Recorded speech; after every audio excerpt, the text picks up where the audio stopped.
Terima kasih. Assalamualaikum warahmatullahi wabarakatuh. Saya ingin pertama ucapkan terima kasih atas kehadiran Bapak Menpan RB, Ibu Menkyu, dan Bapak Menek BUMN untuk kehadirannya hari ini yang sungguh mengembirakan bagi ujung tombak pendidikan kita, yaitu para guru-guru honorer dan juga dosen kita. Jadi saya ada sedikit presentasi untuk memaparkan apa saja program bantuan subsidi upah bagi pendidik dan tenaga pendidikan. Jadi ini sangat kabar yang gembira bahwa kita berencana untuk memberikan bantuan subsidi upah ini bagi sekitar 2 juta orang. Dan sebesar dalam jumlah sebesar 1,8 juta yang diberikan sekaligus satu kali kepada masing-masing penerima itu. Siapa saja yang akan kita berikan adalah kepada dosen, guru, non-PNS, guru yang diberi tugas sebagai kepala sekolah, pendidik PAUD, pendidik kesetaraan, dan juga tenaga perpustakaan, tenaga laboratorium, dan tenaga administrasi. Berarti operator sekolah pun termasuk di dalam bantuan subsidi upah ini. Kami mensasar total sekitar 2 juta orang, lebih dari 2 juta orang, 162.000 dosen dari PTN dan PTS, dan 1,6 juta, sedikit lebih dari 1,6 juta guru dan pendidik non-PNS pada satuan pendidikan negeri dan juga swasta. Jadi banyak yang menanyakan kami juga apakah ini termasuk swasta. Jawabannya adalah iya, karena guru-guru kita ada di sekolah-sekolah swasta dan mereka pun berhak mendapatkan bantuan dari pemerintah. Dan 237.000 sekitar tenaga perpustakaan, operator, tenaga laboratorium, dan tenaga administrasi tidak bisa di-exclude daripada bantuan ini.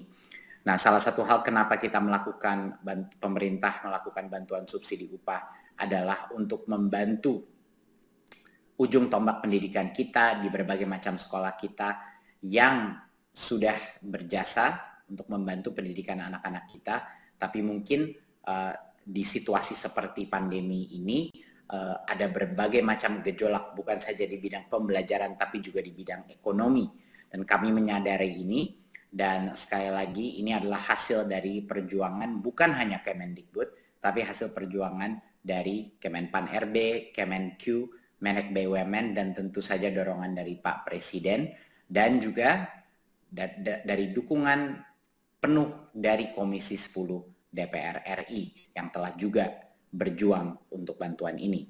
Berikut.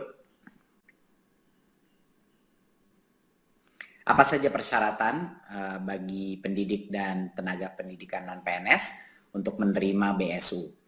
Kami di Kemendikbud selalu dalam melakukan bantuan sosial apapun atau bantuan pendamping seperti pada saat kita melakukan kuota, selalu mengutamakan kesederhanaan daripada kriteria sehingga memudahkan para penerima untuk mendapatkannya. Kriterianya sangat sederhana: warga negara Indonesia, berstatus bukan PNS, memiliki penghasilan di bawah 5 juta rupiah per bulan, dan tidak menerima bantuan subsidi upah gaji dari Kemenaker, dari program-program lainnya. Ini dan juga tidak menerima kartu prakerja sampai dengan tanggal 1 Oktober 2020. Alasan kenapa kita tidak memberikan ini agar bantuan sosial kita itu adil dan tidak tumpang tindih. Tidak ada individu yang menerima bantuan berlimpah sehingga yang lain tidak mendapatkan. Jadi ini merupakan suatu kriteria kami yang sangat sederhana sehingga semua bisa menerima dengan cepat dan efisien. Yang berikut.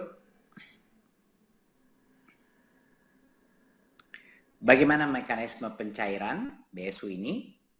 Jadi Kemendikbud telah membuat rekening-rekening baru di bank-bank untuk setiap PTK penerima BSU ini. Bantuan itu disalurkan secara bertahap sampai dengan akhir November 2020, ya. Dan bagi para guru-guru dan dosen bisa mengakses infonya di info.gtk.kemdikbud.go.id, ya, bisa mengakses di mana rekening mereka, apa persyaratan yang belum dipenuhi, atau untuk yang perguruan tinggi di pangkalan data Dikti, pddikti.kemdikbud.go.id, untuk menemukan informasi terkait status pencairan dan lain-lain, rekening bank masing-masing dan lokasi bank cabang.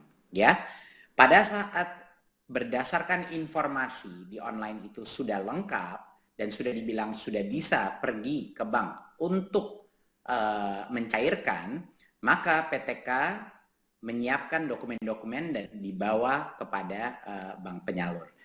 Dokumen apa saja yang harus dibawa? Tentunya kartu tanda penduduk, KTP, NPWP jika ada, kalau tidak ada tapi masih bisa menerima. Ada surat keputusan penerima BSU yang dapat langsung diunduh dari website GTK dan PD Dikti, ya, surat keputusan itu, dan juga surat pernyataan tanggung jawab mutlak SPTJM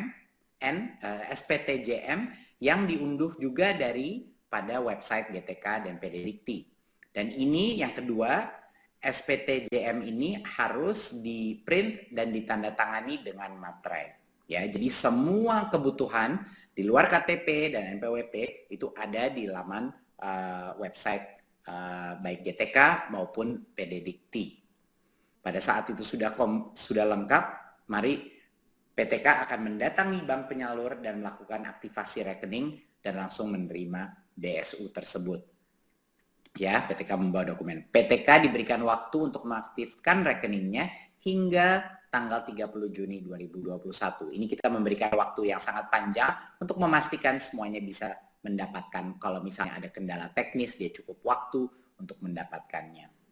Saya rasa sekian dari saya. Mungkin